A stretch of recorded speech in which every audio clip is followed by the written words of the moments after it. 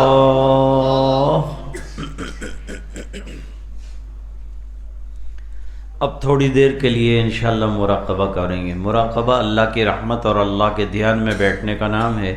آنکھیں بند ہو، جسم میں نقل و حرکت نہ ہو، نہایت خاموشی اور سکون کے ساتھ بیٹھیں، سر کو دل کی طرف ذرا سا جھکائیں، صرف تصور لگاتار کرنے کا نام ہے مراقبہ۔ ہمیشہ ہم گناہوں کے اور بعض چیزوں کے تصورات میں لگے رہتے ہیں۔ یہ ایک اچھا تصور ہے کہ آدمی یہ تصور کرے کہ اللہ کی رحمت برس رہی ہے اور میرے دل پر اتر رہی ہے اور میرا دل اللہ اللہ اللہ کر رہا ہے۔ اب مراقبہ کریں۔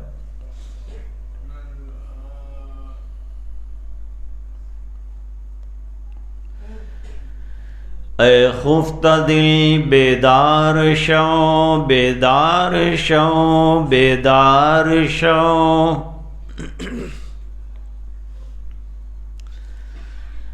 در ذکر حق مشغول شو، مشغول شو، مشغول شو۔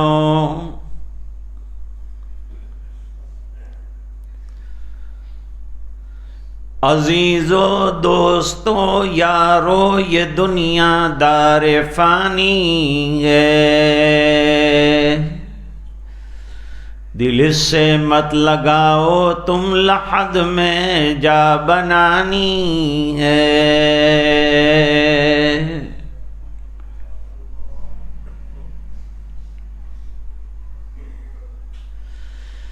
الہی میں ہوں بس خطا وار تیرا، مجھے بخش ہے نام غفار تیرا۔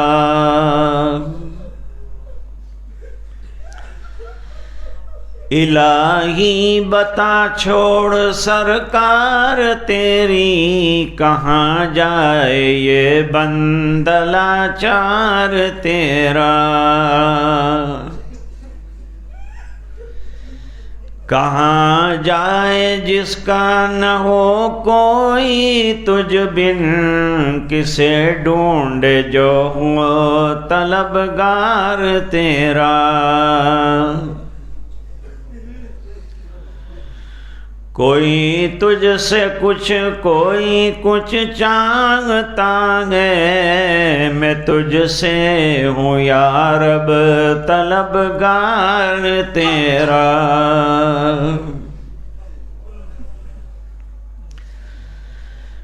گناہ میرے حد سے زیادہ ہے یا رب، مجھے چاہیے رحم بسیار تیرا۔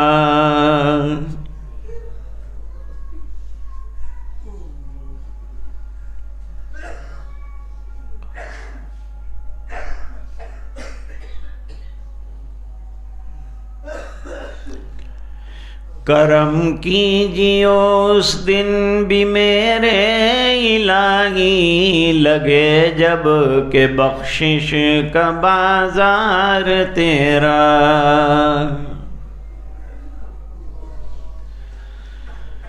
نگاہ کرم تک بھی کافی ہے تیری، جو ہوئے کرم مجھ پہ ایک بار تیرا۔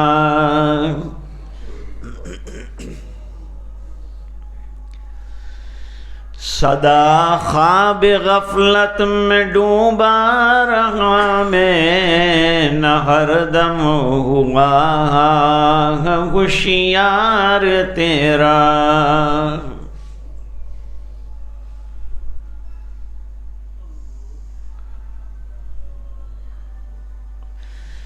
اٹھا غم رکھ امید امداد حق سے، تجھے غم ہے کیا رب ہے غم خوار تیرا۔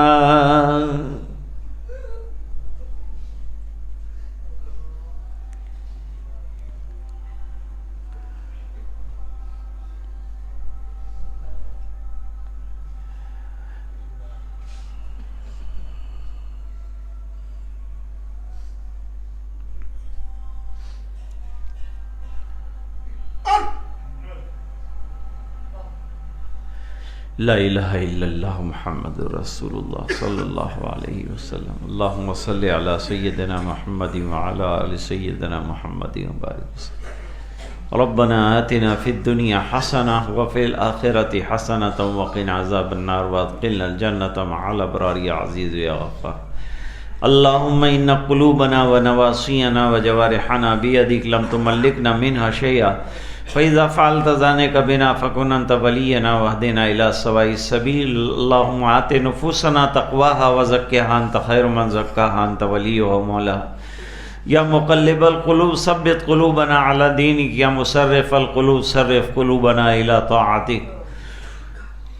ربنا هب لنا من ازواجنا وذرياتنا قرة اعين واجعلنا للمتقين اماما۔ ربنا هب لنا من ازواجنا وذرياتنا قرة اعين واجعلنا للمتقين اماما۔ ربنا آتنا من لدنك رحمة وهيئ لنا من امرنا رشدا۔ ربنا اتمم لنا نورنا واغفر لنا انك على كل شيء قدير۔ اللہ ہمارے گناہوں کو معاف فرما، کوتاہیوں سے درگزر فرما، اپنا فضل اور کرم شامل حال فرما، رحم کے اور کرم کے فیصلے فرما، اپنی رضا دائمی عطا فرما، ہمارے ظاہر اور باطن کے بگاڑ دور فرما۔ اے اللہ ہمارے دلوں کے بگاڑ دور فرما۔ اے اللہ ظاہری باطنی تمام بیماریوں سے شفا کاملہ عطا فرما۔ اے اللہ نمازوں کا پابند بنا، حضور پاک صلی اللہ علیہ وسلم کی سنتوں کا شیدائی بنا۔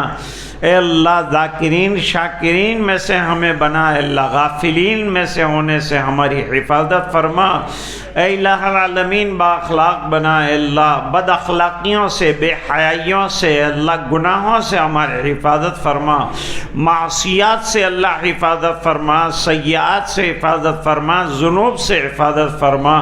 اے الہ العالمین اپنی رضا دائمی عطا فرما، نمازوں کا پابند بنا، تلاوت قرآن کا شیدائی بنا۔ جو بیمار ہیں انہیں شفا عطا فرما، جو پریشان ہیں ان کی پریشانیاں دور فرما، جو الجھنوں میں گرفتار ہیں ان کی الجھنیں دور فرما، جو مقروض ہیں غیب سے قرضوں کے پورا ہونے کی سبیل پیدا فرما، ایمان پر دنیا سے جانے والوں کی مغفرت فرما، اعلیٰ علیین میں بہترین مقام عطا فرما۔ اے الہ العالمین جب تک زندہ رکھے ایمان پر زندہ رکھ، جب وقت آخر ہو اے اللہ ایمان والی موت نصیب فرما۔